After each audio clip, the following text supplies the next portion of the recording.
이재명 대통령의 취임 선서 행사에서 5부 요인이 이제 참석하는 상황이었고, 지금 보시면 아시겠지만 조희대 대법원장과 이재명 대통령이 이제 악수하는 상황이 보여진 겁니다.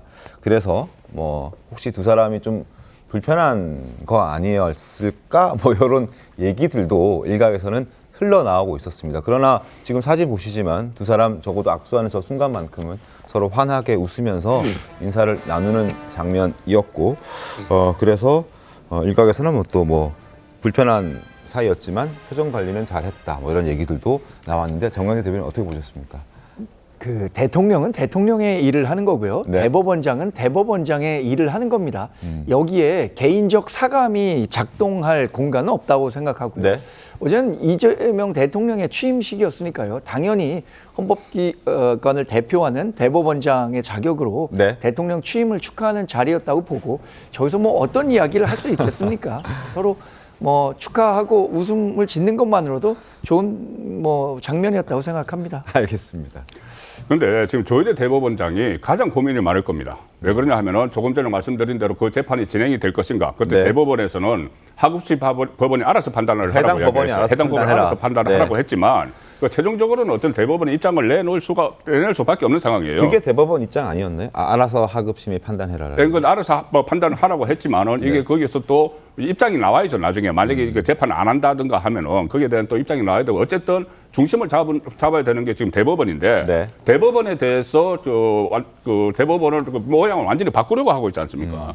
그런데 거기에서 끝나는 것이 아니고, 지금 사법부가 그 장악을 하고 입법행정위에서 사법까지 장악을 하고 있다는 이 말이 나오는 상황에서 네. 조희대 대법원장은 본인이 이것을 지켜야 되는 거예요. 사법부를 지켜야 되는 상황입니다. 그리고 지켜야 되는 이 상황이 하나 있고, 또 하나는 재판을 진행을 할 것인가, 이 문제도 하나 있고, 네. 이 두 가지가 돼 있는데, 최근에 이재명 그 후보 시절에 대법원과 소통을 했다는 이야기가 나왔지 않습니까? 대선 직전에 나왔던 대선 직전에 대법원과 이슈죠. 네. 소통을 했다. 뭐 본인이 직접 한 거 아니고 간접적으로 했지만은 네. 소통을 해서 이게 무죄로, 그러니까 검찰이 상고를 기각해서 깔끔하게 처리해 주겠다고 이야기를 들었는데, 이게 갑자기 유죄 취지 파기환송이 돼서 황당무계하다는 이야기를 했습니다. 네. 그러면 대법원과 이재명 당시 후보 쪽과 소통이 있었다고 하면은, 본인이 직접 안 했다고 하고 오히려 참모가 했다고 하면 저는 그것도 문제라고 보거든요. 조직적으로 이렇게 이루어져 있을 가능성이 있고, 그 전에 또 대법원에서 그 경기도지사 선거 때 선거법 위반 관련해서 또 그 재판 거래 의혹이 있었지 않습니까? 권순일 대법관. 네. 그것도 검찰에서 그때 수사를 한다고 했는데, 지금 어떻게 될지는 모르겠지만은, 그렇게 되면은 조희대 대법원장이 대법원의 위상을 다시 살리고, 네. 사법부를 지키기 위해서는 앞으로 어떻게 행동을 해야 될지, 이재명 그 정부 초기에 굉장히 고민이 많은 상황에서 어제 저렇게 좋아하는 모습을 보고 저는 속으로 참 많은 생각을 했을 것 같다는 생각을 했습니다. 네, 개인적 의견이었습니다. 일단 뭐 선거 직전에 그 지금 말씀해 주셨던 대법원과의 소통 논란이 또 의혹이 있었는데, 이재명 대통령은 직접 소통한 건 아니다라고 분명히 얘기를 했고, 그리고 어떤 형식으로 또 누가 어떻게 했는지는 아직 뭐 드러난 건 없습니다. 의혹이 있었고 그 의혹 때문에 또 소란스럽긴 했었죠. 어쨌든 그런 논란들이 있었다는 부분만 말씀을 한 번 더 드립니다. 자, 그리고 이재명 대통령은 재판 중 또 당선된 첫 번째 대통령이기도 합니다. 그래서 아직 어떻게 될지 모르겠습니다만, 적어도 지금 현 시점에서는 사법 리스크는 여전히 남아있고 재판은 또 계속 진행되어야 한다라는 얘기들도 많습니다. 자, 선거법, 이게 이제 6월 18일 유죄 취지로 대법원이 파기환송했고, 지금 고등법원에서 6월 18일 이번 달에 이제 기일이 열리는 그런 공판 예정인 재판이고, 위증교사 있고요. 그리고 대장동 성남FC 이런 재판도 있고, 쌍방울 대북송금 관련된 재판도 있습니다. 그리고 경기도 법인카드를 유용한 혐의로 가장 최근에 이제 기소가 된 이 재판도 있습니다. 지금 현재 더불어민주당이 이제 추진할 계획으로 알려져 있고, 추진할 것으로 예상되고 있는 이런 각종 개정안들이 통과가 된다면 지금 재판은 중단되게 됩니다.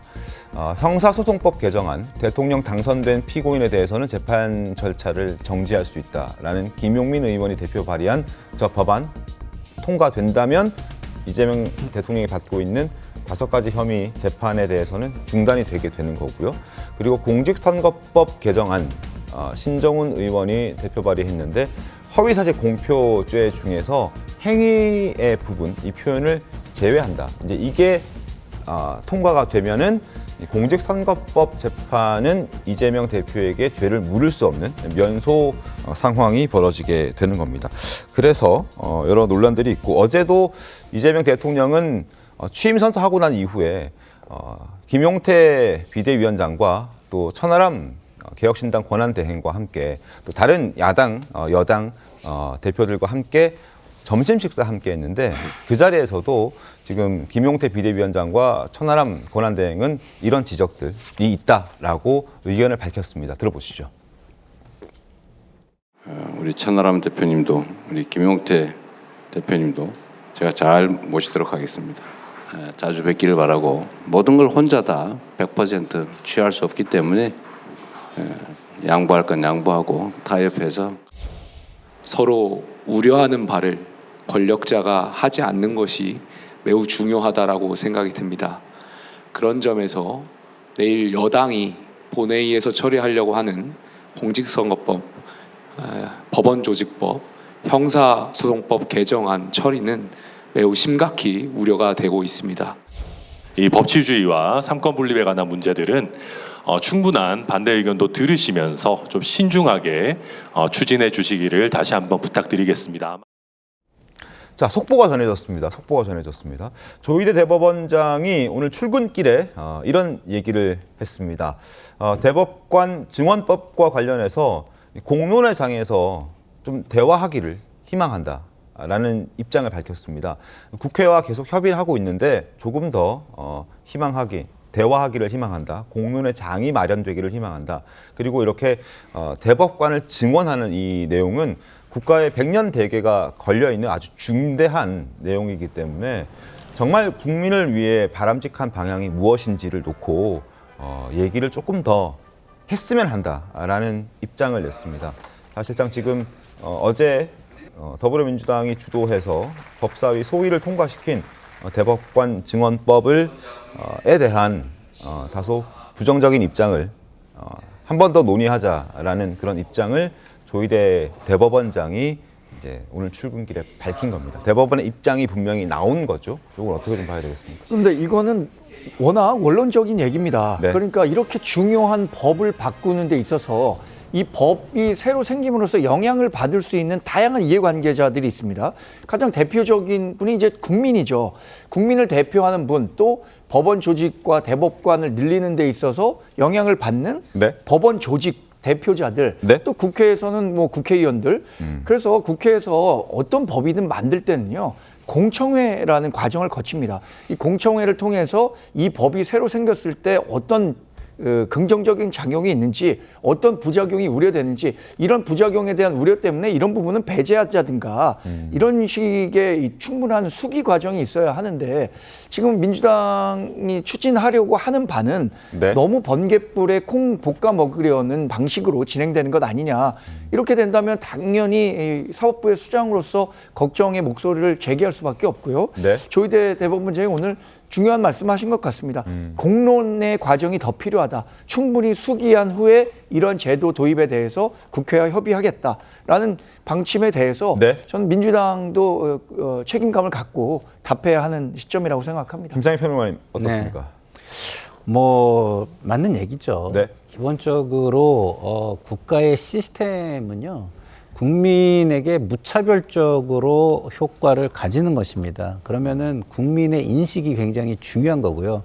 국민들이 이런 변화가 우리에게 정말 필요하고 도움이 된다는 인식을 가질 때 네. 그 정책은 지지를 받고 그 다음에 정권의 지지율을 상승시킵니다. 그런데 국민들이 그런 인식을 가지고 있지 않는데 만약에 밀어붙인다면 국민들 입장에선 왜 이런 거를 하지?